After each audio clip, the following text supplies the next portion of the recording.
In the dying hours of a collapsing front, a tiny group of exhausted defenders made a decision that would stun Hitler's high command in force. Them to question everything they believed about their unstoppable war machine. This was not a massive army or a well-equipped force, but a handful of soldiers who refused to surrender even when surrounded, outgunned, and nearly forgotten. Their last stand created a moment of disbelief inside the Nazi command structure, where confident generals suddenly found themselves scrambling for answers. What happened in those final hours and how did such a small force shake an empire? As German forces pushed deeper across the battlefield with growing arrogance, Hitler's high command believed nothing could slow their advance. Yet hidden within a collapsing sector stood a small defensive pocket they assumed would fall within minutes. This assumption would soon prove disastrously wrong, because the defenders inside that pocket possessed a determination far beyond what any intelligence report had predicted. Their position held strategic value that the high command underestimated, and their refusal to retreat would trigger a chain of events that caught the German leadership completely off guard.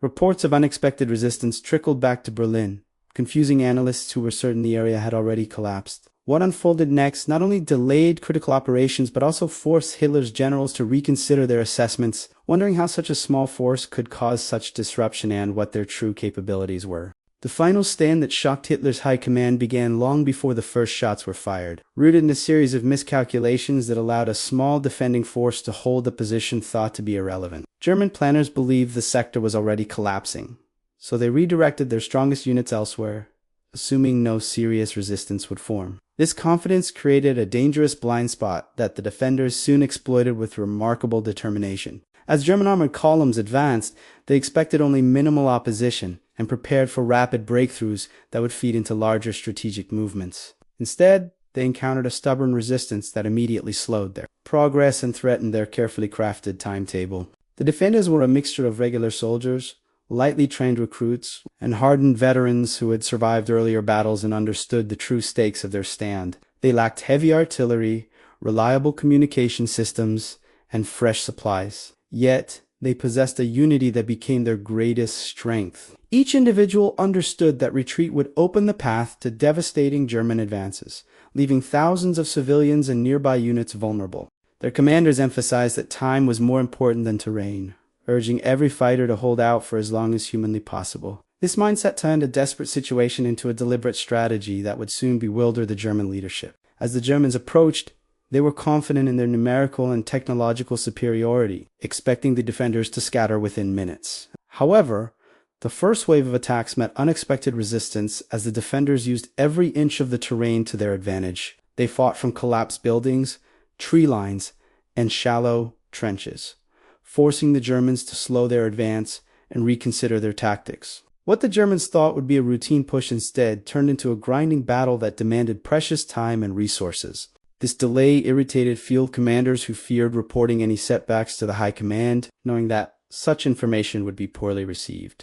The initial German reports sent to headquarters were vague, suggesting only mild delay due to unexpected terrain complexities, a phrase used to hide the truth from higher officers. These reports downplayed the tenacity of the defenders, but could not fully disguise the growing strain on the German units engaged in the fight. As more waves of German troops failed to break through quickly, whispers spread among officers that something unusual was happening on this front. Those whispers eventually reached senior commanders, who demanded clearer explanations and more accurate descriptions. When the revised assessments arrived, they revealed a situation far more serious than previously admitted. Hitler's high command reacted with disbelief, questioning how such a small pocket of resistance could disrupt a meticulously planned operation. Some generals accused frontline commanders of incompetence, believing they had exaggerated the difficulty to cover up tactical mistakes. Others suspected the defenders had been reinforced, though reconnaissance showed no significant reinforcements entering the area.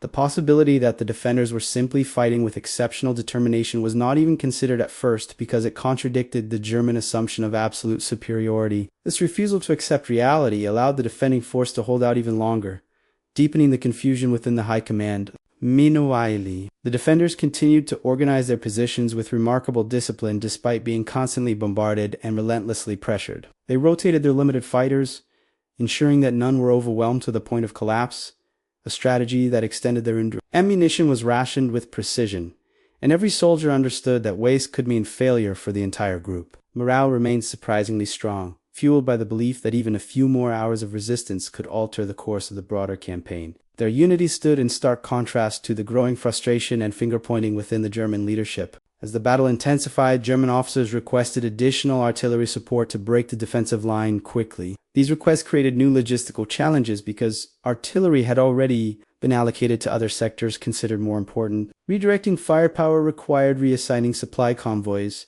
delaying other planned operations, and creating bottlenecks that spread across multiple divisions. The German war machine, known for its efficiency, found itself unexpectedly slowed by the friction created by this single pocket of resistance. This chained reaction of delays began to attract the attention of even higher-ranking officials.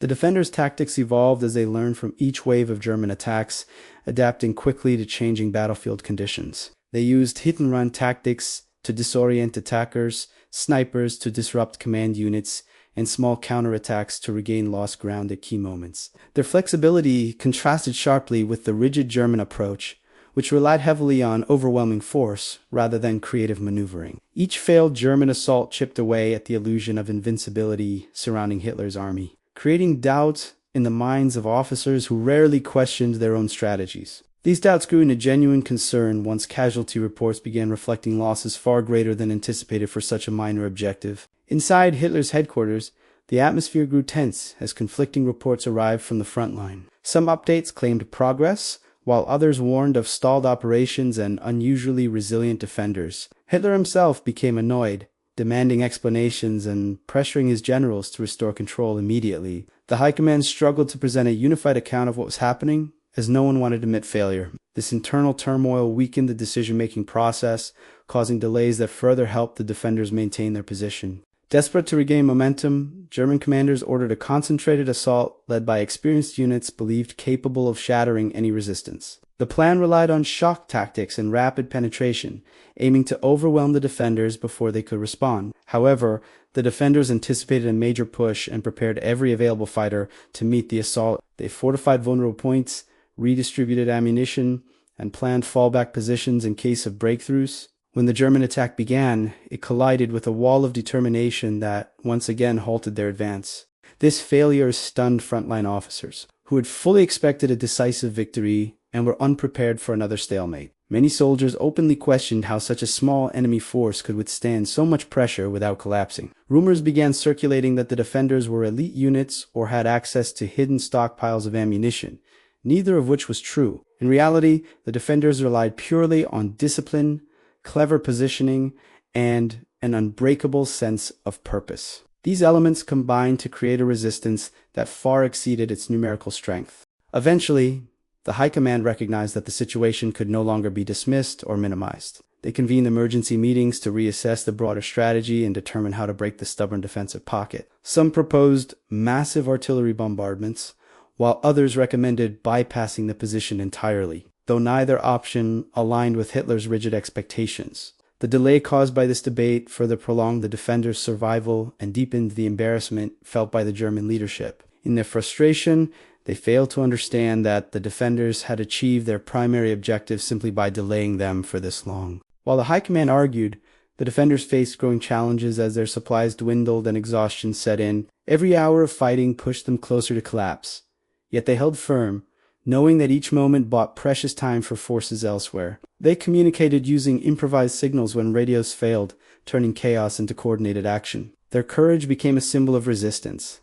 Even though few outside their immediate circle knew the scale of their struggle, what mattered most was their ability to influence events far beyond the boundaries of their small battlefield. As German forces finally prepared a renewed assault supported by heavy artillery, the defenders braced for a battle they knew they might not survive. The ground shook with incoming fire.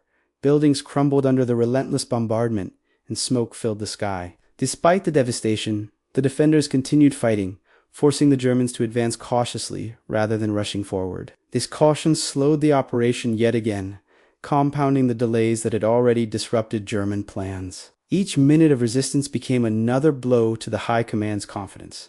When the Germans finally overran the last defensive positions, they found a landscape that testified to the defenders' extraordinary resilience. Bodies lay alongside shattered fortifications, but so did the remnants of a force that had refused to surrender until the very end. German soldiers, expecting a demoralized enemy, instead found evidence of meticulous planning and disciplined execution. This discovery shook many frontline troops, who realized the defenders had fought with a purpose far beyond mere survival. Reports of this fierce resistance soon reached the high command, where they were met with a mix of anger and reluctant admiration. The aftermath of the battle forced German generals to face an uncomfortable truth. Their assumptions had blinded them to the capabilities of smaller, motivated forces. The delays caused by this stand created ripple effects across multiple operations, disrupting supply lines and forcing revisions to broader strategies. Several planned offensives had to be postponed, undermining the momentum the Germans had hoped to maintain. Hitler's anger intensified as he recognized the symbolic damage done to his myth of unstoppable advance. Though the defenders had ultimately fallen, their stand exposed vulnerabilities that the high command preferred to ignore. The last stand that shocked Hitler's high command remains a powerful reminder of how determination, unity, and courage can alter the momentum of even the largest conflicts. And its legacy continues to resonate because it demonstrated that strength is not always measured in numbers or weapons, but in the will to resist against overwhelming odds. When the German leadership finally realized how much time and control they had lost, their frustration revealed the cracks within a command structure that relied too heavily on fear, rigidity, and blind confidence, showing that even the most formidable war machine could be slowed by those who refused to surrender. The defenders' sacrifice was not defined by victory or defeat, but by the lasting impact of their resistance, which disrupted German plans, exposed weaknesses in their strategic assumptions, and forced them to divert critical resources that could have changed outcomes on other fronts. While the world may never fully know the personal stories of every fighter who stood their ground in those desperate hours, their collective efforts carved a moment into history where ordinary individuals shaped the direction of a vast and brutal war through sheer bravery. As viewers reflect on this powerful chapter, it becomes clear that their legacy is not simply a military event but a testament to human resilience, reminding us that even in the darkest moments, courage can force powerful empires to stop, reconsider, and confront the limits of their own ambition, leaving behind a story that continues to inspire anyone who believes in the strength of standing firm when everything seems lost.